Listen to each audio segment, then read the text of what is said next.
তারাবির মধ্যে যেন তাড়াহুড়া না হয়। যারা মায়েরা অনেক সময় রমজানে রোজা রাখে, কিন্তু অনেক মা তারাবি পড়ে না, ওই খেয়ে নিয়ে ইফতার খেতে খেতে রাত 10টা বেজে গেছে, এবার কি তারাবি পড়বে, চল শুয়ে পড়ি। মায়েরা তারাবির নামাজ পার্সোনাল একা একা পড়ে নেবেন, কারণ মায়েদের জন্য কোনো ইমাম নাই। দেখেছেন কোন ইমাম সাহেবের বউ গিয়ে তার গ্রামে ইমামতি করছে মেয়েদের? না। কেন? ইমামের কণ্ঠটা হলো, মহিলাদের কণ্ঠটা হলো পর্দা। তার কণ্ঠ শুনে যদি অন্য কোনো পুরুষ পাগল হয়, ইমামতি করতে গিয়ে জাহান্নামী হয়ে যাবে। কথা বুঝতে পেরেছেন না পারেন নাই? সেজন্য মায়েরা বাড়িতে তেলাওয়াত করবেন কোরআন আস্তে আস্তে, এবং রমজান মাসে তারাবির নামাজটা প্রত্যেকে মায়েরা বাড়িতেই আদায় করবেন, পুরুষ আমরা জামাতে গিয়ে আদায় করবো, বলুন ইনশাআল্লাহ। রমজানে ইফতার, নিজে ইফতার করবেন, প্রতিবেশীকে একটু ইফতার দেবেন। একটা গরিব মানুষ 2 কেজি ছোলা, একটু চিনি কিনে দিলেন, কয়েক কেজি মুড়ি কিনে দিলেন, দিলে কি হবে জানেন? রোজাদার ব্যক্তি রোজা করে যে সওয়াব, আপনি একটু ইফতার করিয়ে দিলেন, সেই একই পরিমাণ সওয়াব পাবেন, বলুন সুবহানাল্লাহ ইনশাআল্লাহ। আর রমজানের সবচাইতে বড় ফজিলত হলো শেষের 10 দিন ইতিকাফে থাকা। কদিন? নবীর উপরে যখন 30টা রোজা রমজানের ফরজ হয়েছিল, সেই দিন থেকে মৃত্যু পর্যন্ত কোনো দিন আল্লাহর নবী রমজানের শেষ 10 রাতে ঘুমাতেন না, পরিবারকে জাগিয়ে দিতেন, নিজে উঠে রমজানের শেষ 10 রাত ইতিকাফে মসজিদে অবস্থান করতেন। কারণ লাইলাতুল কদর যদি কেউ পায়, 1000 মাস অপেক্ষা উত্তম এই রাত সে আমলের সওয়াব পাবে, বলুন সুবহানাল্লাহ। রমজান মাসে বেশি বেশি কোরআন তেলাওয়াত করাবেন, বেশি বেশি সদকা করবেন, আর আত্মীয় স্বজনের সঙ্গে কোনোদিন খারাপ আচরণ করবেন না। যাদের ভাই ভাই ঝগড়া, প্রতিবেশীর সঙ্গে দেখা হলে ওর সঙ্গে কথা বলবো, ভাইয়ের সঙ্গে দেখা হলে ও সারা ভাই ও একদম হারাম, গালাগাল করছে, হারামজাদা, বাজে বাজে কথা বলছে, না। আজকে জলসা শুনে বাড়িতে ফিরে গিয়ে তোমার প্রতিবেশীকে বুকে তুলে নাও, তোমার ভাইকে সালাম দিয়ে পাশে বসিয়ে নাও, যে বোনের সঙ্গে তোমার ঝগড়া অশান্তি জমি জায়গা নিয়ে, ওই বোনকে কাছে বসিয়ে নাও। আর রমজান শরীফের মাসে ইফতারিতে সাহারিতে আব্বার সঙ্গে বসে একসঙ্গে ইফতার করবেন, বলুন ইনশাআল্লাহ। রমজানে দোয়া করার জন্য মাকে ইফতারে বসিয়ে নেবেন, কারণ ইফতারিতে দোয়া করলে ইফতারের সময় দোয়া কবুল হয়। রোজার মাসে খালেস নিয়ত রোজা রাখলে আল্লাহর নবী বলছেন রোজাদারের জন্য 2টি আনন্দ, একটা ইফতারিতে, আরেকটা আল্লাহর সঙ্গে যেদিন দেখা হবে, সেদিন আল্লাহ বলবে, বান্দা তোর আর কি দেব বল, তুই যে 12 ঘন্টা 14 ঘন্টা পানি না খেয়ে, খাবার না খেয়ে স্টিমিলন থেকে দূরে সরে ছিলিস, তার জন্য আমি আল্লাহ তোর নিজের হয়ে গেলাম। তাই কবি বলছে, রোজার মাসে রাখলে রোজা খালেস নিয়তে, বদলা ইহার জায়গা পাওয়া 2 জাহানেতে। দুনিয়ায় বদলা, আখিরাতে বদলা। দুনিয়ার বদলা কি? সমস্ত গুনাহ মাফ হয়ে যাবে, বলুন সুবহানাল্লাহ। ইফতার করতে বসেছেন, 3 মিনিট বাকি আছে, ছোলা খেজুর মুড়ি, আপেল চানাচুর, বাদাম নাশপাতি, তারপরে বড় বড় কলা, মনে হচ্ছে ছিঁড়ে যেন এটা মেরে দিই, খেতে পারবে? 3 মিনিট, 2 মিনিট, 20 সেকেন্ড, 10 সেকেন্ড, আজান দেয় না কেন? এই মাঝে আজান দে। মহাজন বলছে দাঁড়া, এখন 2 সেকেন্ড বাকি আছে। যেই 6টা বেজে 3, আল্লাহু আকবার, আল্লাহু আকবার, সাথে সাথে মুখে খেজুর দিয়ে ইফতার সুন্নাত পানি পান করলো। ওর যখন পানি পান করলো, আল্লাহ বলছে ফেরেশতারা, এই দেখ দেখ, ভরত করে দেখ, তোরা তো বলেছিলিস মানুষ কাটাকাটি করবে, মারামারি করবে, হানাহানি করবে, কিন্তু এই বান্দাগুলো 12 ঘন্টা পানি খাবার কিচ্ছু খায়নি, চুপচাপ আমার হুকুমের গোলামি করেছে। এদের জীবনের গুনাহগুলিকে মাফ করে দিয়ে জান্নাতে একটা দরজা আছে রাইহান, ওই রাইহান নামক দরজা দিয়ে আমার রোজাদার ব্যক্তিদেরকে রাসূলুল্লাহ সাল্লাল্লাহু আলাইহি ওয়াসাল্লাম জান্নাতে পাঠাবো, বলুন না সুবহানাল্লাহ। ছেলে 12 বছর, 14 বছর, 15 বছর রোজা করতে বলুন, বলছে আমার ছেলে ছোট ছোট, 18 বছরের মালটা ছোট আছে, বিয়ে দিলে তার পরের বছর একটা খোকার বাপ হবে, সে নাকি ছোট। খবরদার, বাচ্চা বয়স থেকে বাচ্চারা রোজা করতে চাইলে চেষ্টা রোজা ভাঙবেন না, বলুন ইনশাআল্লাহ। শেষে যে কথাটা বলবো, মাদ্রাসা, আল্লাহু আকবার, কোরআনের কারখানা। মাদ্রাসা মানে কি বলুন? কোরআনের কারখানা।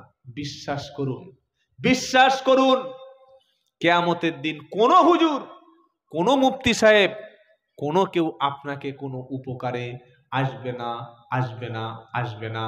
কোরআন যদি আপনার পক্ষে থাকে, আল্লাহর নবীর সাথে একই জান্নাতে সবাই যাব। বলুন সুবহানাল্লাহ। এই হাফেজে কোরআন কিয়ামতের দিন যেদিন আল্লাহ বলবে হাফেজ সাহেব কোরআন পড়ো, তুমি দুনিয়া যেমন তারাবিতে, সাহারিতে, ইফতারে, মাগরিবে, ইশাতে, ফজরে, জোহরে, মরণে, ঘুমনে, জেগে তেলাওয়াত করেছিলে, আখেরাতে তুমি কোরআন পড়ো আর জান্নাতের উপরে সিঁড়িতে উঠতে থাকো। জোরে বলুন কেন? হাফেজদের দিয়ে আমি আল্লামার ইসলামের কোরআনকে হেফাজত করেছি। ইন্না নাহনু নাযালনা যিকরা ওয়া ইন্না লাহু লাহাফিজুন। সূরা হিজরে 14 পারা 9 নম্বর আয়াত আমার আল্লাহ বলছে, আমি আল্লাহ কোরআন নাজিল করেছি আর হেফাজতের দায়িত্বটা আমি আল্লাহ নিজে হাতে নিয়ে নিয়েছি।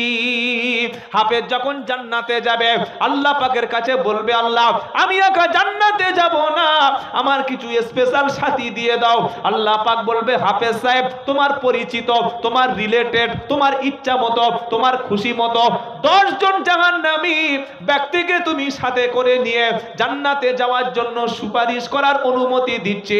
সেই 10 জন, যে 10 জন তোমাকে জান্নাতে নিয়ে যাওয়ার আগে আমি আল্লাহ জাহান্নামী ঘোষণা করিয়ে দিয়েছিলাম। হাফেজ সাহেব প্রথম নেবে আব্বাকে, দ্বিতীয় নেবে আম্মাকে, তৃতীয় নেবে তার ভালোবাসার মানুষকে, মাদ্রাসার হিতাকাঙ্ক্ষীকে, তাকে খাইয়েছিল, তার পাশে ছিল, সুখে ছিল, দুঃখে ছিল, 10 জন ভালোবাসার মানুষকে হাফেজে কোরআন সুপারিশ করে সেদিন আল্লাহর জান্নাতে নিয়ে যাবে। জোরে বলবেন না সুবহানাল্লাহ? আরো জোরে হবে না সুবহানাল্লাহ? নারে তাকবীর। হাফেজ সাহেবের সঙ্গে জান্নাতে যেতে চাই, চাই না? চাই না?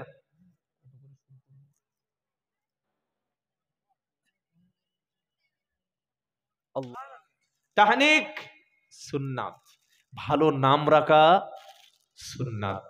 আর একদম 4 থেকে 5 বছর বয়সের মধ্যে ছেলেকে খাতনা করিয়ে নেবেন, সুন্দর নাম রাখবেন, কথা বলতে শিখলে আল্লাহ বলবেন, রসুল চেনাবেন, ছোট্ট ছোট্ট সূরাগুলো শিখিয়ে দেবেন, কাঁচা বাদাম শেখাবেন না, সর্বনাশ হয়ে যাবে।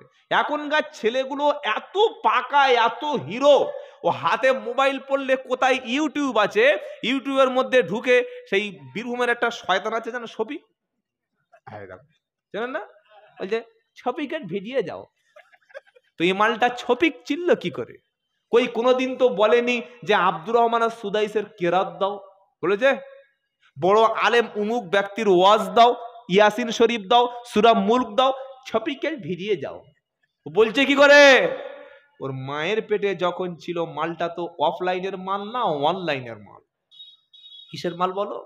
ও অর্ডার হয়েছে অনলাইনে, বাজারে গিয়ে দেখে আসো না, মেয়েরা মুখে ময়দা, ঠোঁটে লিপস্টিক দিয়ে দাঁড়িয়ে আছে, ছেলেরা বলছে তা কি দারুণ বলতো, টুক করে ইশারা করে ডেকে নাম্বার দাও। নাম্বার নিল, ফোনে কথা বলতে বলতে 6 মাস পরে এত প্রেম গড়িয়ে গেল। তখন কি বলছে জানেন? ছেলে আর মেয়ে দুজনে ফোনে কথা বলতে বলতে কটা ছেলে নেবে, কটা মেয়ে নেবে, কি কি নাম রাখবে ওটা ফোনে ঠিক করে নেস। ছি ছি ছি ছি, ফোনে অর্ডার হয়ে গেল অনলাইনের মাল। আল্লাহু আকবার। এটা যেন আমরা না করি। আপনার সন্তান মানে ওটা আপনার ভবিষ্যৎ, কথা বুঝতে পেরেছেন? এই ভবিষ্যৎ প্রজন্মটাকে কিভাবে মানুষ করবেন সেটা আপনাকে দায়িত্ব নিতে হবে ভাই। আপনি যদি আপনার সন্তানকে শিক্ষা, লেখাপড়া, আদব কায়দা, নামাজি, ডিসিপ্লিন, পরেশগার না করেন, আপনি দায়িত্ব না নিলে কে দায়িত্ব নেবে ভাই? কেউ দায়িত্ব নেবে না। তাই আমি গুনাহগার হাত দুটো ধরে বলে যাচ্ছি, জমি যদি 10 কাঠা বেশি থাকে, দরকার হয় বেচে দিন, ছেলেটাকে যোগ্য একজন শিক্ষিত তৈরি করুন, আপনার ছেলেকে একজন ভালো আলেম বানান। আপনার মেয়েটা 14 বছরের মেয়ে বিয়ে হচ্ছে, অবাক হয়ে যাই দেখে। 13 বছরের মেয়ে বিয়ে। 1 মাস আগে সেদিন রাত্রে উচ্চ মাধ্যমিক পরীক্ষার জন্য আমার জলসা ক্যান্সেল হয়েছে, থানা পারমিশন দেয়নি। রাত 8টার সময় আমার দরজায় এসে দেখি কলিং বেল বাজাচ্ছে। কে? হুজুর দরজা খোলো। কি ভাই এত রাত্রেবেলা? 8:30 বেজে নামাজ পড়ে খেয়ে শুয়ে পড়বো। বলছে হুজুর একটা ছেলে একটা মেয়ে এসছে বিয়ে করে বলে। বয়স দেখি মাল দুটো বার হয়েছে, একদম জেগলের মতো, 1 টাকা। ছেলেটা ঘুঁটিয়ারির এক পাত্তা খোর মাল, গোঁ পড়িনি মালটার।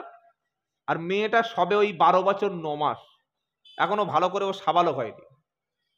তোরা বিয়ে করবি, বিয়ে বুঝিস? হ্যাঁ ভালো লাগে। ভালো তো কুকুরেরও তো আমার দেখতে ভালো লাগে, বড় বড় সাদা কুকুর বুলডগ দেখতে ভালো লাগে না?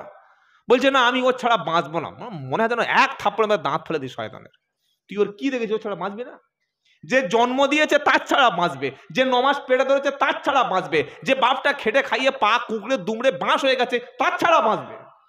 আর ওমালের ভিতরে কি মাল পেয়েছে যে ওর ছাড়া বাঁচবে না? বললাম দেখ, তোর বয়স মাধ্যমিক দিয়েছিস সবে 15, আর মেয়েটার বয়স সবে 12 বছর 9 মাস। দুজনে বিয়ে করে বাসরাতে যাবি, না দুজনে ফোন করে হোমে তুলে দেবো? হোমে যাবি, কোথায় যাবি ঠিক কর। কি বুঝলেন? হোমে যাবি না বাসরে যাবি? তখন দেখছি যে মাটিটা খুব নরম নয়, শক্ত মাটি। তখন মাল পালিয়ে গেল। আপনার মেয়ের জন্য খবরদার, 12 বছর 13 বছর 14 বছরের মেয়েটা, টাটকা পয়সাওয়ালা বিহারি মাল এসেছে, পাগল হয়ে বিয়ে দেবেন না। আপনার মেয়েটাকে প্রথমে শিক্ষিত করুন, শিক্ষা দিন, তাকে চিনতে দিন আল্লাহ কোনটা, রসুল কোনটা, বাপমার মর্যাদা কি, শিক্ষা দিন। মেয়েটাকে মানুষের মতো মানুষ করুন।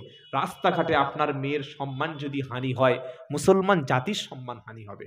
আমার ছেলে যদি স্কুলে না গিয়ে, কলেজে না গিয়ে, মাদ্রাসা না গিয়ে যদি মদের সঙ্গে জুড়ে যায়, যদি মানুষ খুন করে, তখন তো সবচাইতে কষ্ট পাই ভাই যখন আনন্দবাজার বর্তমান কলম দৈনিক স্টেটমেন্ট গণশক্তি পত্রিকায় নাম লেখে যে বাসন্তী এলাকায়, ক্যানিং এলাকায়, মালদা মুর্শিদাবাদ মুসলিম প্রধান এলাকায় আব্দুল করিম ভোটের জন্য আব্দুল সাত্তারকে বোম মেরে খুন করে দিয়েছে।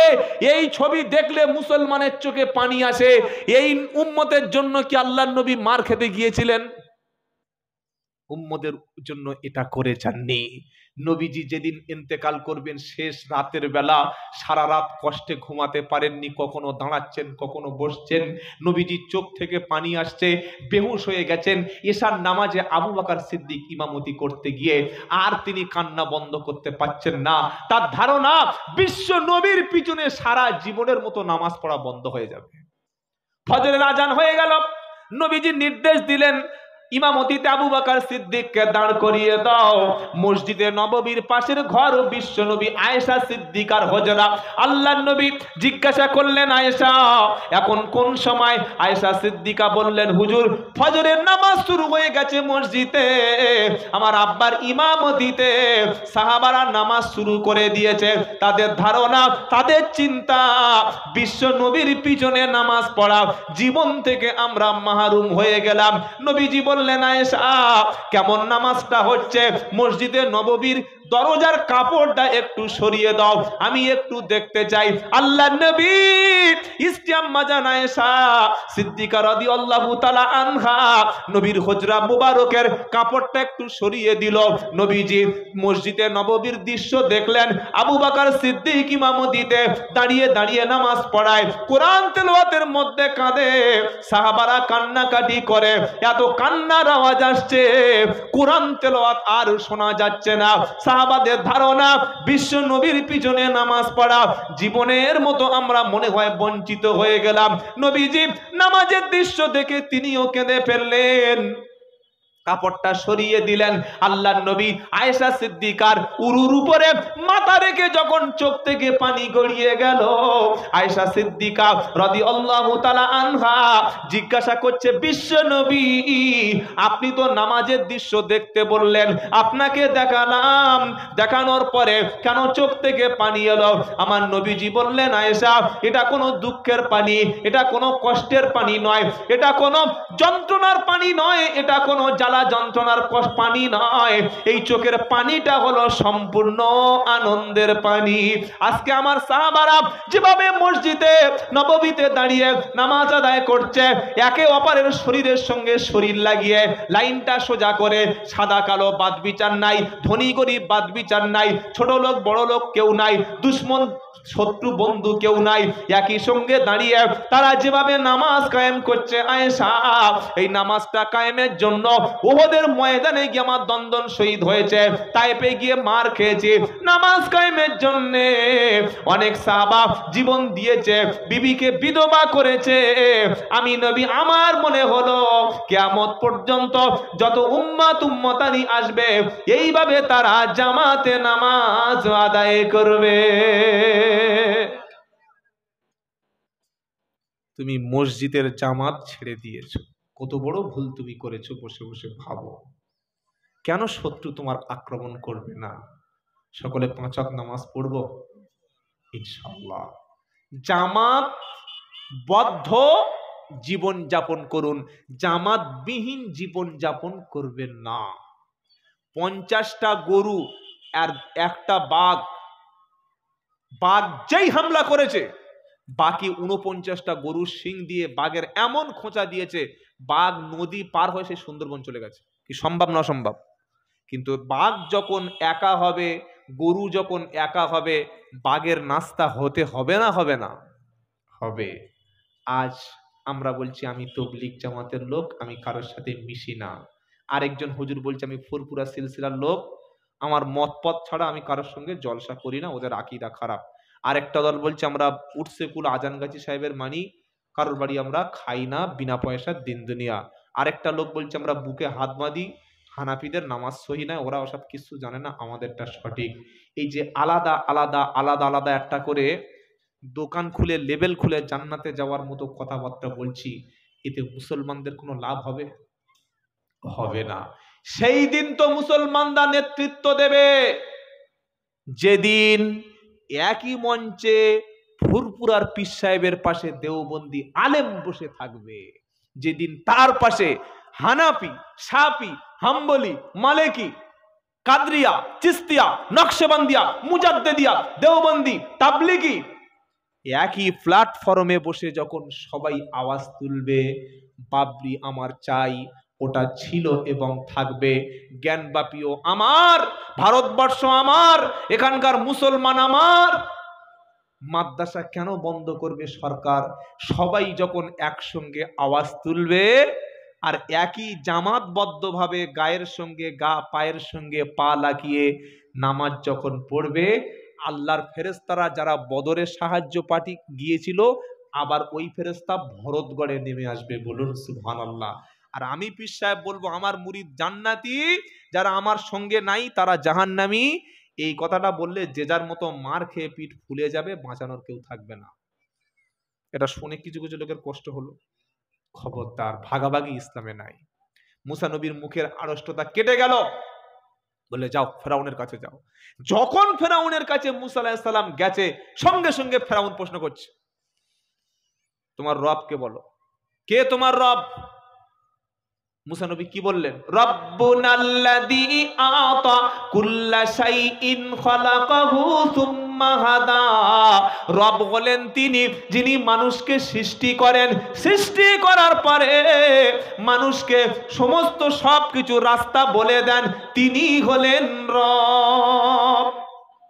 ফেরাউন বলছে অবস্থাটা দেখ, আমার বাড়ি খেস, আমার পোশাক, আমার খাবার, আমার ওষুধে মানুষ হয়ে এখন সে আমাকে আর মানে না। ফেরাউন বলছে। মুসা নবী বলল লা ইলাহা ইল্লাল্লাহ। বলে না বাবা, বলে বা লা ইলাহা ইল্লাল্লাহ, লা ইলাহা ইল্লাল্লাহু মুহাম্মাদুর রাসূলুল্লাহ, লা ইলাহা ইল্লাল্লাহু মুসা কালিমুল্লাহ। ফেরাউন রেগে গেল, বলল এই সমস্ত জাদুকরদের সবাইকে এক জায়গায় করো। সবাইকে একত্রিত করে সমস্ত জাদুকরদের একই ময়দানে দাওয়াত করলো। দাওয়াত করার পরে বলল জাদুকরেরা তোমাদের হাতে যত ক্ষমতা আছে সব দেখিয়ে মুসাকে হারিয়ে দাও, তাকে জব্দ করতে হবে, তাকে শেষ করতে হবে। সমস্ত জাদুকরেরা হাতে একটা করে লাঠি নিয়ে ময়দানে নেমে পড়েছে, বাসন্তী বাজারে চলে এসেছে। মুসা নবীও লাঠিটা নিয়ে বাজারে চলে এসেছে। সমস্ত জাদুকরেরা লাঠিটা ফেলে দেওয়ার আগে মুসা নবীর অন্তরে একটু ভয় তৈরি হয়েছে, যেহেতু তিনি মানুষ, মানুষের মানসিক দুর্বলতা আসবে। আল্লাহ পাক বলছে, মুসা তুমি ভয় পেও না। ইসরায়েল, আমেরিকা, কাফের মুশরিকরা, জার্মান, ফ্রান্স, অস্ট্রেলিয়া সবাই একদিকে, আর আমি নবী, আমি আল্লাহ তোমার দিকে আছি। সবাই তেড়ে আসলে, সবাই ক্ষমতা দেখালে, আমি আল্লাহর ক্ষমতার কাছে সবাই কিন্তু ছাই হয়ে যাবে। এর নাম ঈমান। তো জাদুকররা সেদিন একটা কথা বলেছিল যে, মুসা লাঠিটা তুমি আগে ফেলবে না আমরা আগে ফেলবো? এটা সম্মান দেওয়া হলো না? হলো না? সামান্য সম্মান দিয়েছিলেন। মুসা আলাইহিস সালাম বললেন, আগে তোমরা ফেলো। যখন তারা ফেললো লাঠিগুলো, সাপ, বাঘ, বড় বড় সরীসৃপ, হিংস্র জন্তু হয়ে মুসা নবীর দিকে ছুটে আসছে, একদম ছুটে আসছে। মানুষ তো তিনি।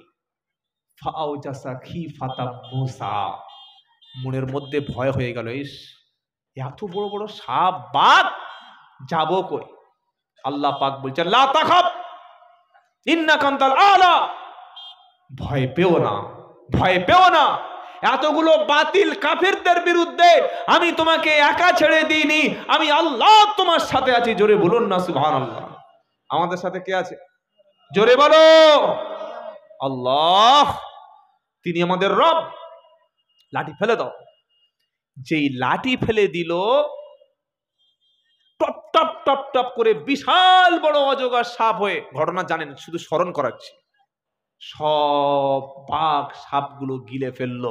যখন গিলে ফেললো, ফেরাউন বললে, কি হলো?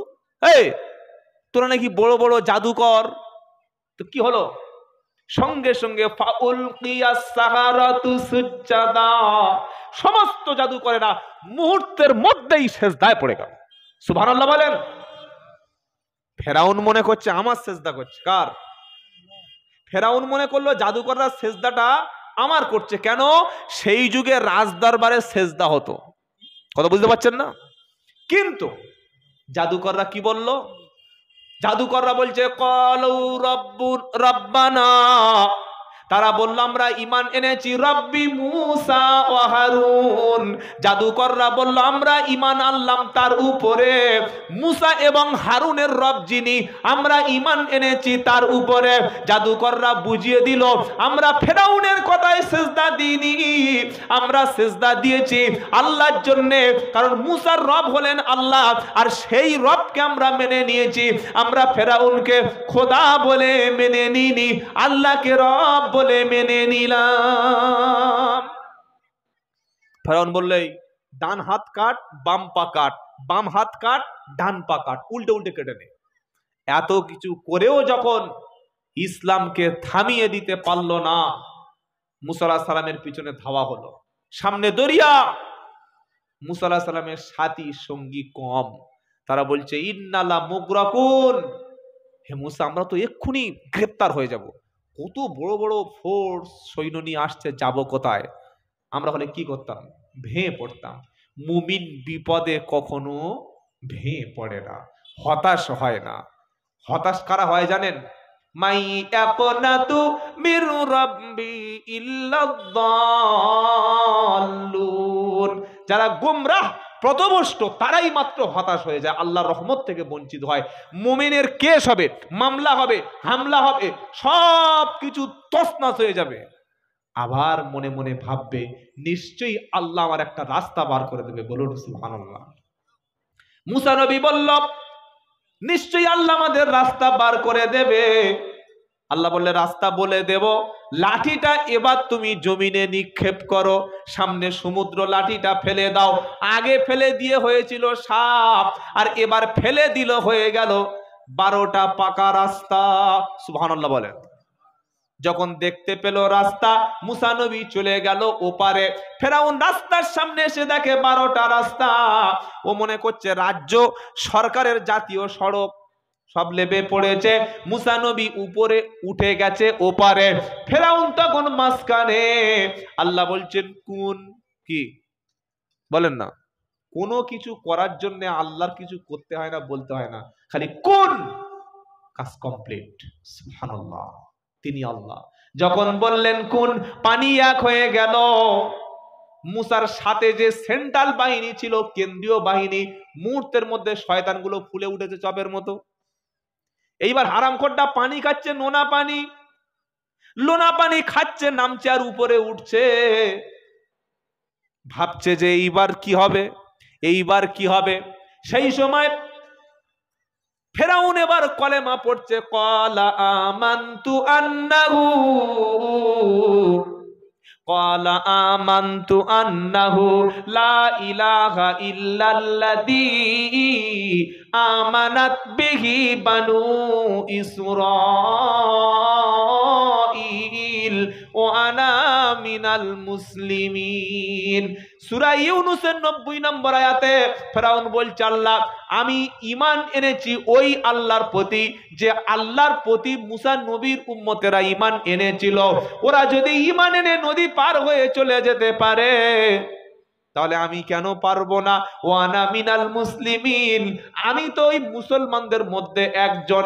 ফেরাউন মরণের ভয়ে কিন্তু কলেমা পড়ে নিয়েছিল। আল্লাহ পাক বলছে, আল সবে সবে মাল ঘাটে এসছো, সবে বুঝতে পেরেছো? ওয়াকাদ আসাইতা ক্বাবলু, সবে বুঝতে পেরেছো। আল আন ওয়া কুনতা মিনাল মুফসিদিন, তুমি ছিলে একজন ষড়যন্ত্রকারী, তুমি ছিলে একজন জঙ্গি, সন্ত্রাসী, ফাসাদ সৃষ্টিকারী। আমি আজকে তোমাকে মারবো, তবে তোমার লাশটাকে কিয়ামত পর্যন্ত শুটকি মাছ করে শুকিয়ে রেখে দেব। তোমার যারা উত্তরসূরি হবে, তোমার মতো আচরণ যারা করবে, ইসলামকে নিয়ে ছেলে খেলা যারা করবে, আলেম ওলামা নবীদেরকে, কলেমার দায়ীদেরকে যারা ধরে ধরে হত্যা করবে, তারা যেন তোমার মতো শয়তানকে দেখে শিক্ষা নিতে পারে। সে শয়তান আজও পর্যন্ত মিশরে আছে না নাই? জোরে বলেন। আমরা মুসা নবীর দলে না ফেরাউনের দলে? যারা চুপচাপ আছেন কোন দলে? নির্দলে, তাই তো? ভোটের সময় নির্দল হয়, তৃণমূল, সিপিএম, কংগ্রেস, বিজেপি কিচ্ছু না, বললে আমি নির্দল। নির্দল ওটা কোনো দল? কতটা গাঁজা খেলে লোক বলে নির্দল। নির আবার দল কি রে ভাই? নির্দল। তো কিছু কিছু মুসলমান বলে, ভাই আমি একটু শিক্ষিত, টাকা পয়সা আছে, নামাজ কালাম পড়ি না, রোজা করি না, কিন্তু কি আছে, আমার ঈমান ঠিক আছে, আমি কোনো দল ফল ওসব ঠিক আছে। আল্লাহ বলছেন, আমার কাছে একটাই দল পছন্দ, তার নাম ইসলাম। সুবহানাল্লাহ বলেন। তুমি বলছো আমার দল নেই, মানে আমাদের তো দলের নাম ইসলাম। ইন্নাদ-দীনা ইনদাল্লাহিল ইসলাম। 3 পারা সূরা আল ইমরানের 19 নম্বর আয়াতে আল্লাহ পাক বলছে, আমার কাছে পছন্দ মনোনীত সবচাইতে গ্রহণীয় যে ধর্মের নাম, তার নাম হলো ইসলাম। জোরে বলুন। আমাদের পরিচয় কি? সকলের পরিচয় কি? ফুরফুরা, তবলিগ, আজানগাছি, লম্বা টুপি, গোল টুপি, তাই তো নাকি?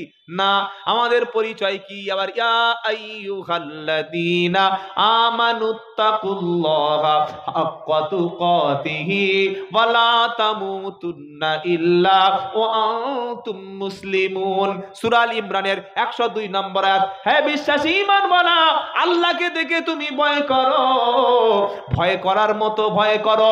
এই ভয় করার অর্থ লিখতে গিয়ে তাফসীর কারকরা লিখেছে, আল্লাহ দেখে ভয় করার অর্থ হলো বান্দা কখনো কোনো গুনার কাজ জীবনে করবে না। জোরে বলুন। আল্লাহর হুকুম মান্য করবে, রসুলের তরিকা ধরবে, এটার নাম হচ্ছে আল্লাহর ভয়। আল্লাহর দিকে ভয় করে যারা, তারা ছেলেকে বিয়ে দেওয়ার সময় মেয়ের বাপের ঘাড়ে কখনো বাঁশ রেখে মাল কামায় না।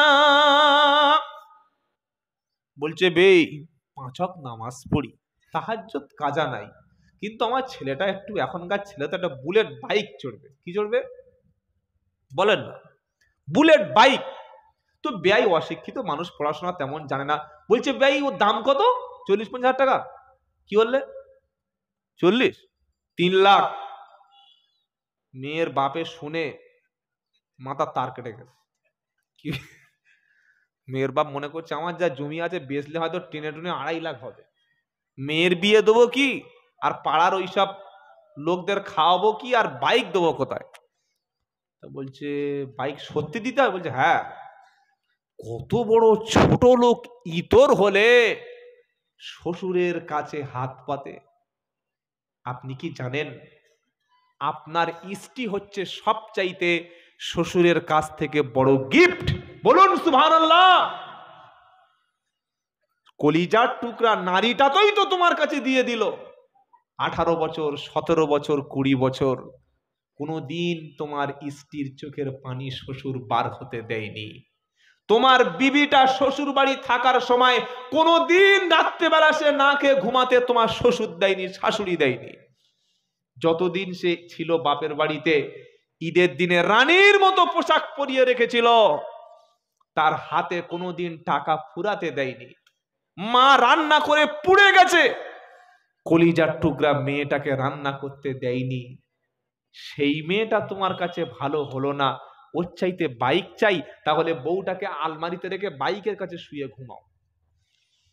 হাসছে দেখো বাবাজিরা, সোনা লালেরা, সব চাইতে উত্তম বস্তু হলো যুবকের জন্য তার স্ত্রী। বলুন সুবহানাল্লাহ। আর কথাটা আমার নয়, আমার কোনো কথা মানবেন, আমি প্রত্যেক জলসায় বলি, আমি আব্দুল্লাহ জুবাইর যে কথা বলবো চোখ বুজিয়ে অন্ধের মতো মানবেন না।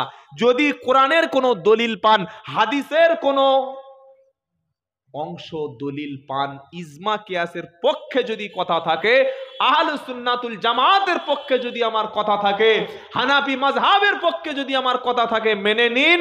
যদি দেখেন আমি কোরআন হাদিস ইজমা কিয়াসের বাইরে বলছি, নিজের মন গড়া কথা বলছি, হুজুর আসসালামু আলাইকুম চলে যাচ্ছি, আপনি মিথ্যাবাদী, আপনি ভুল বলছেন, এ প্রতিবাদ করতে পারবেন? কথা বলে না।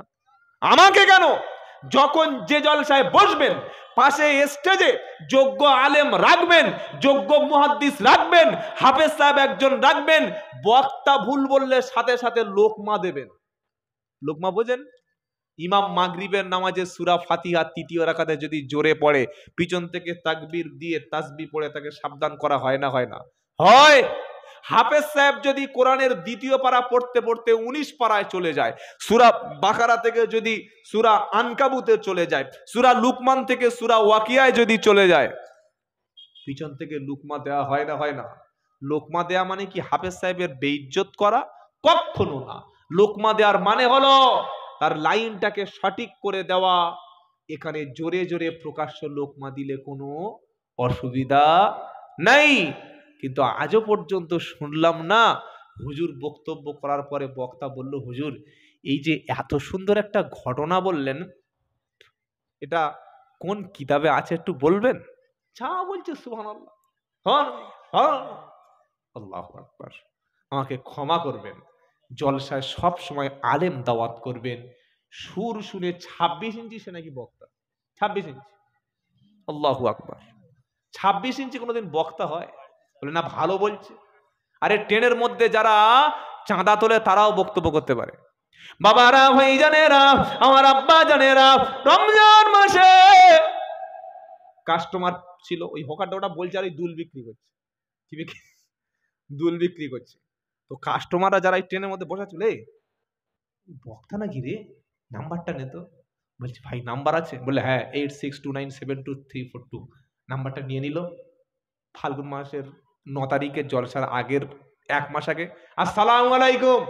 ওই ট্রেনের হকারটা মনে করছে যে হয়তো কোনো পার্টি হয়তো কিছু মাল নেবে ফোন করেছে, আমার তো কোনোদিন সালাম দেয় না, হুজুর ডেট ফাঁকা আছে?